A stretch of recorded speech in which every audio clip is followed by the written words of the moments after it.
జీలకర్ర, flax seeds, chia seeds, ఒక చిన్న గ్లాస్ వాటర్, పింక్ సాల్ట్ ఒకసారి మిక్స్ చేద్దాం. ఇదంతా రాత్రంతా నానాలి. ఇప్పుడు ఇందులో నేను ఏం వేస్తానో చూడండి. ఇప్పుడు మిల్క్,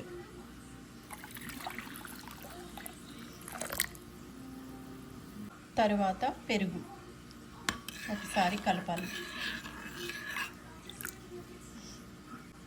తరువాత అన్నం,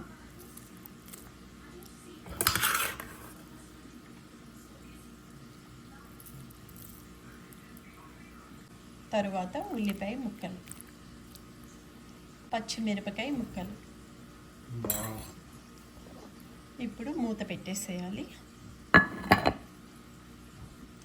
పెరుగు అన్నం చూపిస్తున్నాను చూడండి. ఎంత మంచిగా పర్మెంట్ అయిందో చూడండి.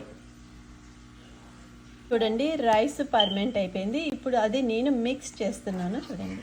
ఎంత బాగా అయ్యిందో చూడండి. హెల్తీ బ్రేక్ఫాస్ట్ అన్నమాట. అందరు ఇలా చేసుకోండి, హెల్తీగా ఉండండి.